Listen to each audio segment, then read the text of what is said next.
So, in terms of what we've covered on the channel, we've talked about the seasons, the movies/specials, and the songs. So that only leaves one more key part of Thomas that we have yet to talk about in full.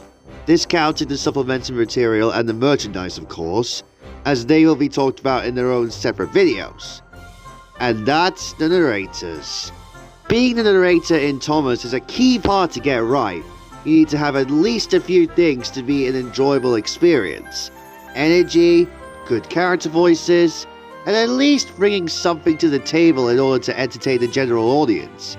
I have talked briefly about all of these narrators in my season re-reviews, but today I am going to be talking about each and every single English-speaking narrator in depth.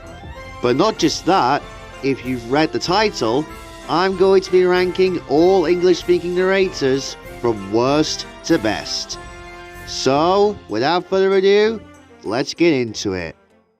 Coming in at joint last is both Jon Hassler and Joseph May. Like I mentioned in my re-reviews of seasons 22 to 24, I don't understand the decision on making Thomas the narrator and literally breaking the fourth wall.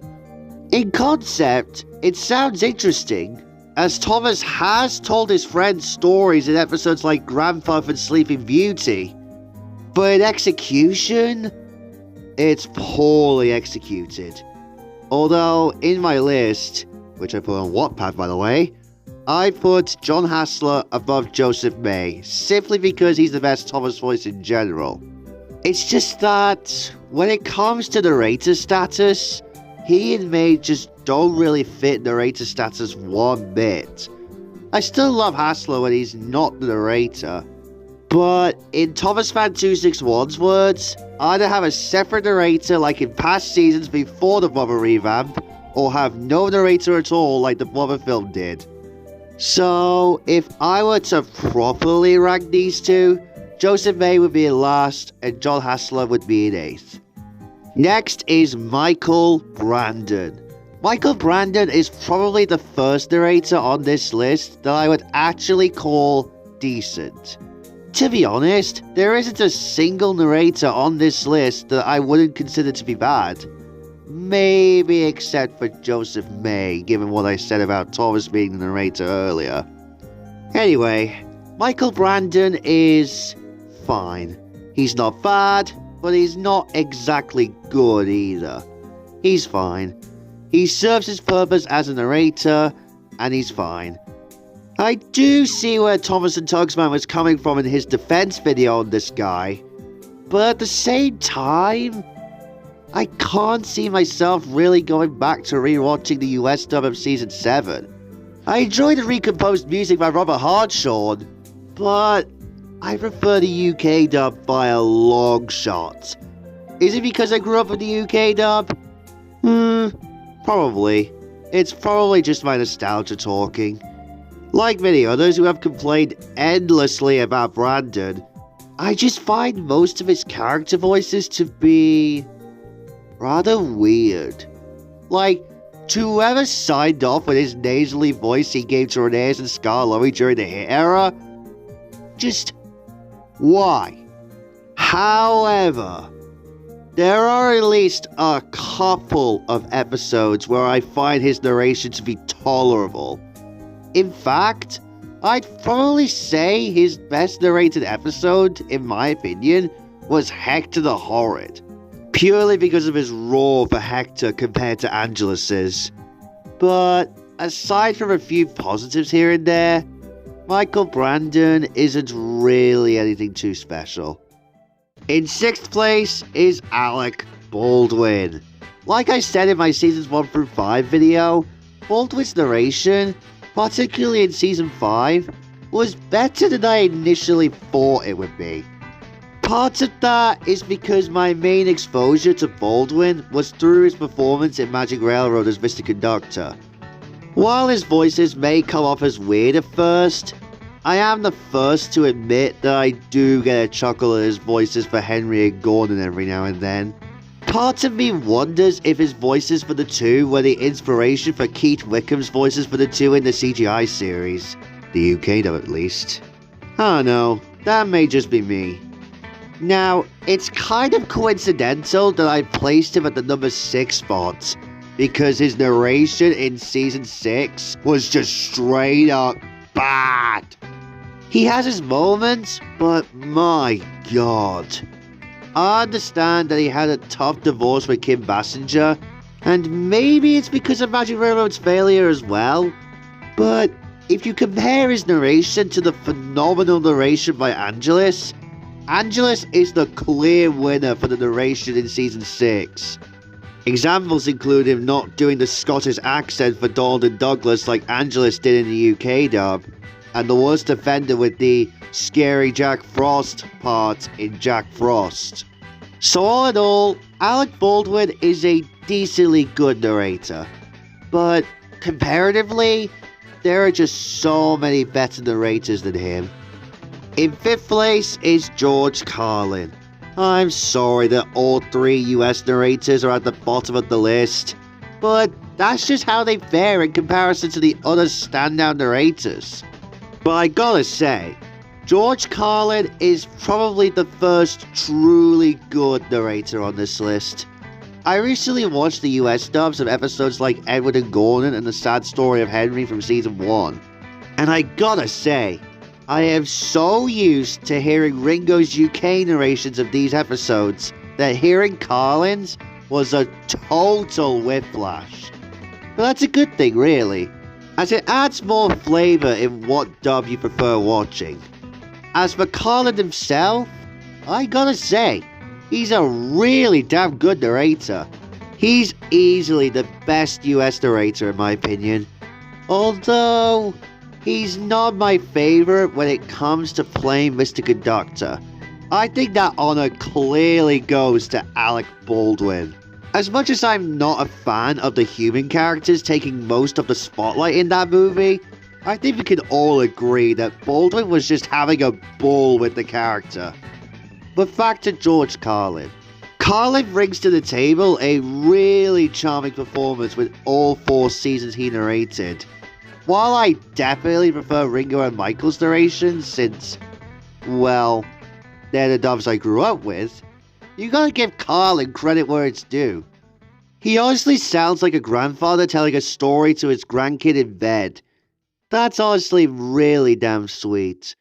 For a US narrator, he really pulled out all the stops it took to be the standout narrator out of the 3 main narrators for the US dub. Joseph May notwithstanding, of course. In 4th place is Pierce Brosnan. I gotta say, Pierce Brosnan was such a breath of fresh air from hearing Angelus and Brandon for 4 seasons straight before this, plus calling all engines. Pierce brings to the table a lot more of a gentler narration, but he isn't afraid to bring a bit of oomph to certain scenes, like the mine sequences as examples, and especially action scenes like the tower incident, and especially the scene where Thomas flies across the ravine before falling down a steep hill and getting stuck. It's such a shame that Pierce didn't stick around for just a bit longer, since he was supposed to stick around for season 12, but because he was apparently not small-scaled eligible, he left the series after recording all of season 12. Honestly, I really wish Hit could have left his recordings in and then bring back Angelus and Brandon for Hero of the Rails, because I think that would have made season 12 so much more tolerable. Yeah, it would still be a terrible season, just not the worst in the show's history. But we all know what happened. All in all though, while it is a shame that Brosnan didn't stick around for as long as he should have, I still think he did a great job for the one production he narrated. In third place is Mark Morgan. I gotta say, this guy does a wonderful job as the narrator. Like I mentioned in my Reddit era video though, it's a shame that Mark didn't really do any sort of character voices until way later on for when he portrayed Mr. Evans. Even with that, he still does a fantastic job narrating wise. While he was a little bit unneeded at times during season 17, from season 18 up to season 21, he definitely shines whenever the scene calls for it. But really, it's at that point where we ask, do we really need a narrator anymore at this point? I mean, sure, I do have a narrator for my upcoming Thomas series, but for the main series, do we really need it? The engines can talk themselves now, so why need it? All that aside though, I do really love Mark Morgan's narration. And it's nice that he's still involved with Thomas even after he stopped narrating the main series after season 21 and Journey Beyond Sodor. In second place is Ringo Starr, the one that started it all. This man, right here, was one of the voices of my childhood. There's just so much to love about Ringo's narration during seasons 1 and 2. From his enthusiasm, to his ad-libs in certain parts, to his subtle character voices, to the oomph he gained in season 2 compared to season 1. Ringo comes so close to hitting the top spot. Ringo may have been the one to start off the narration role for Thomas, and he may have only narrated 2 seasons, but those 2 seasons he narrated are easily top 10, or even top 5 material in season 2's case. But of course, we all know who's come out victorious here. My pick for my all-time favorite narrator of the entire 37-year run is Michael Angelis. Michael Angelis, at least to me, is the definition of everything you could ask for a Thomas narrator. From his enthusiasm, to his energy in most parts of the franchise, to his style and tone, to his iconic and humorous character voices, Angelis is everything a Thomas narrator should be. Did he get toned down for the hit era? Yes, but he still has his moments. Was he absolutely overused in the god-awful Nitrogen era? Yes, but at the very least, he gains his charisma and energy he had before season 7 back for that brief time period. And at least he doesn't get as ear-grating as Brandon. To say that I was devastated over hearing Angelis' death in 2020 would be an understatement.